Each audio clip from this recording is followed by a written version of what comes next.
Hi viewers, welcome to our channel. ప్రస్తుతం మనతో పాటు దాము బాలాజీ గారు సీనియర్ జర్నలిస్ట్ ఉన్నారు. వారితో ఒకసారి మాట్లాడదాం. సార్ నమస్కారం. నమస్తే. సార్, పవన్ కళ్యాణ్ గారు వర్సెస్ ప్రకాష్ రాజ్ గారు గత కొన్ని రోజుల నుంచి కూడా వీళ్ళిద్దరి మధ్య మాటల యుద్ధం నడవడం చూస్తున్నాం సార్. అంటే తిరుపతి లడ్డు వివాదంలో పవన్ కళ్యాణ్ గారు జగన్మోహన్ రెడ్డి గారి పైన తీవ్ర విమర్శలు చేస్తే, ఇదే ఇష్యూలో ప్రకాష్ రాజ్ గారేమో పవన్ కళ్యాణ్ గారి పైన విరుచుకుపడుతున్నారు. మరి ఎందుకు ఈ స్థాయిలో ప్రకాష్ రాజ్ గారు ట్వీట్లు చేయడం కానివ్వండి, లేకుంటే పవన్ కళ్యాణ్ గారిని విమర్శించడం కానీ చేస్తున్నారు? దీని వెనుక జగన్మోహన్ రెడ్డి గారు ఉన్నారని కథనాలు కూడా వినిపిస్తున్నాయి సార్. మరి మీరేం చెప్తారు సార్ వీళ్ళిద్దరి మధ్య వైరం గురించి? ప్రకాష్ రాజ్ ముందు నుంచి కూడా బీజేపీ మతతత్వ విధానాలకు వ్యతిరేకంగా పోరాడుతున్నాడు. ముఖ్యంగా గౌరీ లంకేష్ని మతతత్వ శక్తులు, హిందూ మతతత్వవాదులు చంపేసిన తర్వాత ప్రకాష్ రాజ్ చాలా యాక్టివేట్ అయ్యాడు. ఎందుకంటే ఆయనకి పర్సనల్గా కూడా ఆమె ఫ్రెండు. తర్వాత కర్ణాటక, ఈయనది కూడా కర్ణాటకని. సో కర్ణాటకలో ముందు నుంచి కూడా ఇటువంటి ఒక హేతువాద, నాస్తిక, లేకపోతే బ్రాడ్గా ప్రోగ్రెసివ్ మూమెంట్స్ అనేవి బండాయి సాహిత్యం దగ్గర నుంచి అక్కడ ఉందన్నమాట.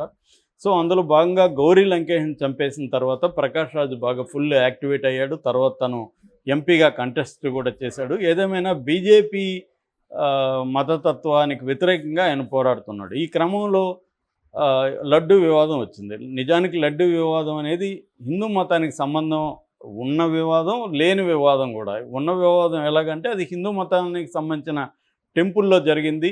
దాదాపు 140 కోట్ల ప్రపంచవ్యాప్తంగా ఉన్న హిందువుల సెంటిమెంట్లకు సంబంధించిన అంశం. ఖచ్చితంగా హిందూ మతానికి సంబంధం ఉంది.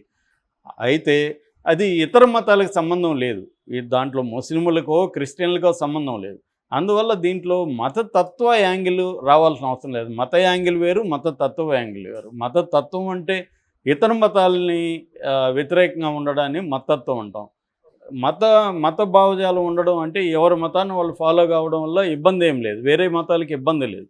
క్రిస్టియన్స్ వాళ్ళ ఐడియాలజీని ఫాలో కావచ్చు, ముస్లింలు వాళ్ళ మతాన్ని ఫాలో కావచ్చు, హిందువులు వాళ్ళ మతాన్ని ఫాలో కావచ్చు, ఇంకొకరి మతాన్ని ఫాలో కావచ్చు. దానివల్ల వేరే మతాలకు ఇబ్బంది ఉండదు. మతతత్వం అటువంటిది కాదు. మతతత్వం ఏంటంటే వేరే మతాలని వ్యతిరేకించడం, వేరే మత దేవుళ్ళని కించపరచడం, వేరే మత వాళ్ళకి హక్కులు లేకుండా ఉండాలని కోరుకోవడం, తమకి లొంగి ఉండాలని కోరుకోవడం, ఇలాంటి లక్షణాలు చివరికి అది భౌతిక దాడుల రూపానికి కూడా తీసుకోవడం ఇంటాలరెన్స్ అంటాం. ఈ ఇంటాలరెన్స్ అనేది విపరీతంగా మతత్వంలో ఉంటుంది. అలాంటి మతత్వాన్ని బీజేపీ కావచ్చు, ఆర్ఎస్ఎస్ కావచ్చు, ఇవి ఎప్పటి నుంచో ట్రై చేస్తున్నారు. వాళ్ళ ఓపెన్ గోలే హిందూ మతరాజ్యాన్ని స్థాపించడం, హిందూ రాష్ట్ర అనేది వాళ్ళ గోలు. సో ఇందులో భాగంగా ఏది దొరికినా వాళ్ళు ఉపయోగించుకుంటారు. కాబట్టి లడ్డు కూడా ఆ యాంగిల్లో ఉపయోగించుకున్నారు. కాకపోతే ఇక్కడ పవన్ కళ్యాణ్ మనకి రోల్ చూసుకున్నప్పుడు, పవన్ కళ్యాణ్ బిగినింగ్లో తను ఒక లెఫ్టిస్ట్ లాగా ఫీల్ అయ్యేవాడు. ఇక్కడ నేను 2008 ప్రాంతంలో నేను కూడా కలిశాను. నేను ఇంకొంతమంది లెఫ్టిస్టులు వాళ్ళు కలిశారు. అప్పుడు కూడా ఆయన చాలా ఉదారమైన భావాలతో, చాలా ప్రోగ్రెసివ్ ఐడియాలతో మాట్లాడాడు. అప్పట్లో ఆయన అందరినీ, ఇలాంటి వాళ్ళని కలిసేవాడు ఎక్కువగా. మాస్టర్ జీ అని ఇక్కడ దళిత సింగరు, ఆయన వాగ్గేయకారుడు ఉన్నాడు. ఆయనతో రెగ్యులర్గా ఈయన కలిసేవాడు. గద్దర్ అంటే చాలా ఇష్టము.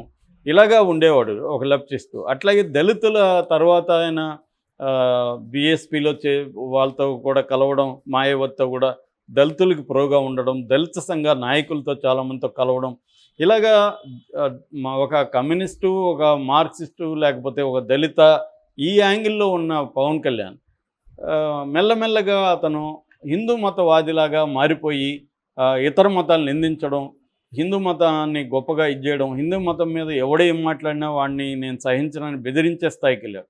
ఆయన పర్సనల్ లైఫ్ తీసుకుంటే, ఆయన క్రిస్టియన్ అమ్మాయిని పెళ్లి చేసుకున్నాడు, అన్నా లెజ్నో అని. ఆ పిల్లలు కూడా క్రిస్టియన్స్ లాగే పెరుగుతున్నారు.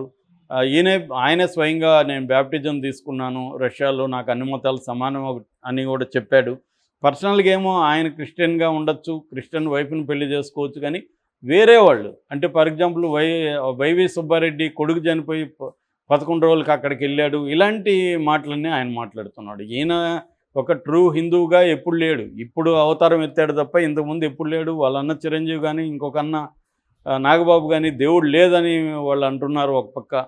సో అతను అసలు హిందువుగా ప్రాక్టీసే లేదు అతనికి. అతను సినిమాల్లో చూస్తే కూడా హిందూయిజాన్ని కించపరిచే విధంగా పాటల్లో వాటిలంతా కూడా ఇప్పుడు బయటికి తీస్తున్నారు.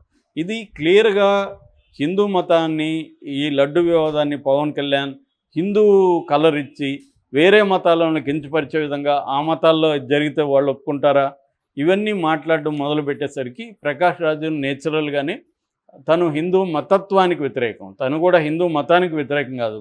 ప్రకాష్ రాజు కూడా హిందూ మతస్థుల్ని అతను ఎప్పుడు ఏం మాట్లాడలేదు. హిందూ మతతత్వాన్ని మాత్రమే ప్రకాష్ రాజు వ్యతిరేకించాడు. ఆ యాంగిల్లోనే ప్రకాష్ రాజు కూడా ట్వీట్లు చేయడం మొదలుపెట్టాడు. ఫస్ట్ ట్వీట్ ఏం చేశాడు, ఎందుకు నువ్వు ఈ కలర్ ఇస్తున్నావు, ఆల్రెడీ మీ బీజేపీ వాళ్ళు, బీజేపీ అని పేరు వాడలేదు కానీ నీ మిత్రులు కేంద్రంలో దేశంలో అల్లకల్లోలాలు సృష్టిస్తున్నారు మతం పేరుతో, మళ్ళీ నువ్వు కూడా ఎందుకు దిగావు ఇది అనేది చెప్పాడు. నువ్వే కదా ఇప్పుడు డిప్యూటీ సీఎం, నువ్వు డిప్యూటీ సీఎంగా ఉన్నప్పుడు నువ్వు దాని మీద ఎంక్వైరీ చేసి అది నిజమైతే వాళ్ళ మీద చర్యలు తీసుకో, అంతేగాని నువ్వు ఈ డ్రామాలు ఏంటి అనేది ప్రశ్నించాడు. ప్రకాష్ రాజ్ ప్రశ్నించడంలో తప్పే మాత్రం లేదు. ఎందుకంటే చంద్రబాబు అయినా పవన్ కళ్యాణ్ అని చేయాల్సింది ఏంది, లడ్డులో కల్తీ జరిగింది, లడ్డుకు సంబంధించిన నెయ్యిలో కల్తీ జరిగింది, దాని మీద వీళ్ళు ఏం చేయాలి, దాని మీద ఎంక్వైరీ వేయాలి. ఒకవేళ దేశవ్యాప్తంగా ఇది ఇష్యూ కాబట్టి సిబిఐని రమ్మని అడగాలి, లేదు వీళ్ళే జడ్జి సుప్రీంకోర్టుకి లెటర్ రాసి మీరు దీని మీద ఒక జడ్జిని ఇవ్వండి అని అడగాలి. అది చేయాల్సింది పోయి వీళ్ళు దీన్ని పొలిటికల్గా వాడుకోవడానికే ట్రై చేస్తున్నారు తప్ప నిజంగా లడ్డులో కల్తీ జరిగితే దాని మీద చేయలేదు. అందుకనే 2 నెలల పాటు సైలెంట్గా ఉండి కావాలని 100 రోజులు ఫంక్షన్లో స్టార్ట్ అయ్యి నెగిటివ్ వస్తుందనుకున్నప్పుడు చంద్రబాబు తెలివిగా దీన్ని టైమింగ్ చూసి కొట్టాడు.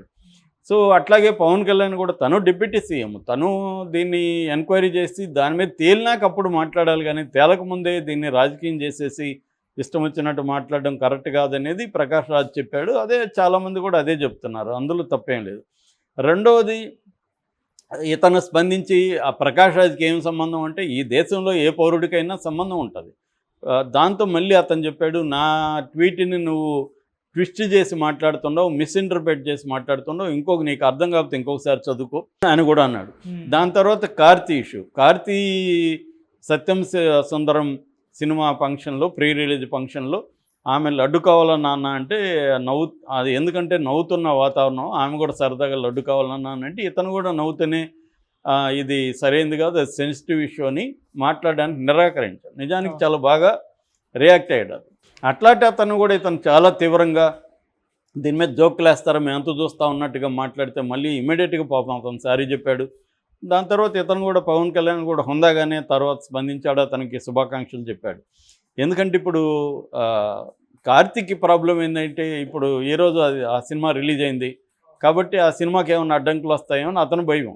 కాబట్టి అతను ఇమీడియట్గా, మామూలుగా అయితే తమిళ వాళ్ళు అంత ఇమీడియట్గా సారీ చెప్పాల్సిన అవసరం లేదు.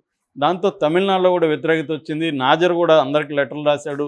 ఒక తెలుగు హీరో ఒక తమిళ హీరోని చేయని తప్పుకి అతను బెదిరించడం ఏంటి, మనం సారీలు చెప్పడం ఏంటి అని ఒక యాంగిల్ అక్కడ వచ్చింది. ఎందుకంటే వాళ్ళకి తమిళియన్స్కి తమిళ్ నేషనలిజం అనేది చాలా స్ట్రాంగ్ ఫీలింగ్ ఉంటుంది, తమిళ్ లింగ్విస్టిక్ నేషనలిజం చాలా స్ట్రాంగ్గా ఉంటుంది వాళ్ళకి. సో దాంతో వాళ్ళల్లో కూడా వ్యతిరేకత వచ్చింది పవన్ కళ్యాణ్ మీద. ఇక ఆ యాంగిల్లో కూడా ఇతను మళ్ళీ ఒక ట్వీట్ చేశాడు, అదేంటంటే చేయని తప్పుకు సారీ చెప్పించుకునే ఈ కోరిక ఏంటో నాకు అర్థం, జస్ట్ ఆస్కింగ్ అని కూడా అన్నాడు. అది కూడా వాస్తవం. ప్రకాష్ రాజు చేసిన 2వ ట్వీట్లో కూడా ఎటువంటి మీన్నెస్ కానీ ఎటువంటి న్యాయంగానే అడిగాడు, కరెక్ట్గానే అడిగాడు. ఎందుకంటే కార్తీ తప్పు చేయలేదు, తప్పు చేయని వాడి దగ్గర ఇతను బెదిరించి సారీ చెప్పించుకోవడం ఇది ఎలాంటి నేచర్ అనేది ఎవరైనా అడుగుతారు. ఇక 3వది కొత్తగా మళ్ళీ చేశాడు, అదేంటంటే ఇతను మెట్లు గడగడం ఇవన్నీ చూసి ఒకప్పుడు గెలిచే ముందు ఒక అవతారం, గెలిచిన తర్వాత ఇంకో అవతారం, ఏమిటి అవాంతరం, ఎందుకు మనకి అయోమయం, ఏది నిజం, జస్ట్ ఆస్కింగ్ అని ఇంకొక ట్వీట్ చేశాడు. అంటే అది కూడా కరెక్టే. ఇప్పుడు ఒకప్పుడు పవన్ కళ్యాణ్ పట్ల బ్రాడ్గా చాలామందికి మంచి అభిప్రాయం ఉండేది, పవన్ కళ్యాణ్ అంటే ఇష్టం ఉండేది. ఎందుకంటే ఇతను లెఫ్ట్లో ఉంటాడు, ఇతను కొంత డిఫరెంట్గా ఉంటాడు, రెగ్యులర్ పొలిటీషియన్ కాదు, కొంత డిఫరెంట్ పాలిటిక్స్ని కొంత ఐడియలిజంని ఇతను జనాల్లోకి తీసుకెళ్తాడు అన్న అభిప్రాయం ఉండేది చాలామందికి. సో కానీ మొన్నటితో కొంచెమైనా ఉంటే అదంతా కూడా పటాపంచలైపోయింది. ఇతను భయంకరమైన హిందూ మతత్వవాదిలాగా అయిపోయాడు. ఒకప్పుడు చెగువెరాని పెట్టుకొని చెగువెరా నా ఆదర్శం అని చెప్పుకుంటున్న పవన్ కళ్యాణ్ ఇవాళ భయంకరమైన బీజేపీ వాళ్ళ కంటే కూడా ఎక్కువ బీజేపీ వాళ్ళు కూడా చేయలేదు ఇతను చేస్తున్న పనులు. ఇప్పుడు ఇట్లాగా అయిపోయాడనేది ఆవేదన ఉంది, కోపం ఉంది అతని పట్ల, అవన్నీ బయటకు వచ్చాయి. అదే యాంగిల్లో ఇతను కూడా అడిగాడు, గెలిచే ముందు నీ అవతారం ఒకటి ఉంటే ఇప్పుడు నీ అవతారం ఇలా మారిపోయింది ఏంటి ఈ మా అయోమయం ఏంటని. నేను చాలాసార్లు చాలా వీడియోల్లో చెప్పినా తనకి క్లారిటీ ఉంటుంది. ఎవరికి పవన్ కళ్యాణ్కి తనేంటో తెలుసు, తన గోల్ ఏంటో తెలుసు. కానీ ప్రజల్ని ఇతరులని అతను కన్ఫ్యూజ్ చేస్తూ ఉంటాడు. ఎప్పటికప్పుడు కన్ఫ్యూజ్ చేయడంలోనే అతను సక్సెస్ ఉంది. ఎందుకంటే అతను కన్ఫ్యూజ్ చేయడం ద్వారా ఎవరు కూడా తనని గట్టిగా వ్యతిరేకించే పరిస్థితి క్రియేట్ అవ్వదు. ఆ కన్ఫ్యూజ్ చేయడానికి అతను శేషేంద్ర ధర్మ కవితలను కోట్ చేస్తుంటాడు, గద్దర్ని ఇచ్చేస్తుంటాడు, లెఫ్ట్ అంటాడు, చెగువెర అంటాడు, మాయావతి అంటాడు, మళ్ళీ అవసరమైనప్పుడు బీజేపీ అంటాడు. అతనికి ఏ అవసరం వస్తే దాన్ని బట్టి మారే ఒక ఓసరవిల్లి టైపు తప్ప అతను ఇంకేమీ కాదు. చాలామంది ఏమనుకున్నారంటే భిన్నమైన రాజకీయ నాయకుడు అనుకున్నారు. అతను భిన్నమైంది ఏమి కాదు. అతను ముందు నుంచి కూడా, నేను కూడా చెప్పాను ఇంతకుముందు కూడా, అతను చంద్రబాబుకి ఉపయోగపడేదానికే తన రాజకీయ పార్టీని కూడా స్థాపించినట్టుగానే మనకు అర్థం చేసుకోవాలి. చంద్రబాబుకు ఉపయోగపడమే ఇప్పటివరకు అతను చేస్తున్నాడు. తనకు కూడా తాను పెద్దగా ఉపయోగపడలేదు. ఇప్పుడు తన గోల్ అయితే ఉంది, మెల్లగా సీఎం కావాలనేది గోల్ ఉంది. ఆ వైపుగా అతను ప్రయాణం ఉంది. కాబట్టి అతను ఏదో కొత్తగా మత్తత్వ అయిపోయినాడనే వాళ్ళు ఆ భ్రమలు పోయినాయి, వాళ్ళకి భ్రమలు పోయినాయి తప్ప ఇతనేం కొత్తగా మారిందేం లేదు. ముందు నుంచి కూడా ఎప్పుడు కూడా అతను ఒక స్థిరమైన అభిప్రాయం ఎప్పుడు లేదు. ఆయన ఎవరు, రవితేజన అతను కూడా ఇతనితో చాలా కాలం ఉన్నాడు. అతను కూడా అనేక వీడియోల్లో ఎక్స్ప్లెయిన్ చేశాడు పవన్ కళ్యాణ్ క్యారెక్టర్ ఎలా ఉంటుందని. సో దాంట్లో భాగంగానే అతను ఎక్స్పోజ్ అయ్యాడు. పవన్ కళ్యాణ్ని ఎక్స్పోజ్ చేసే దాంట్లో భాగంగా ప్రకాష్ రాజ్ కరెక్ట్గానే చేశాడు. నిజానికి డిఫెన్స్లో పడ్డాడు పవన్ కళ్యాణ్. దాన్ని పవన్ కళ్యాణ్ ఇప్పుడు చెప్పుకోలేడు. ఎందుకంటే తనకి తెలుసు నేను చేసేది ఎలా రియాక్షన్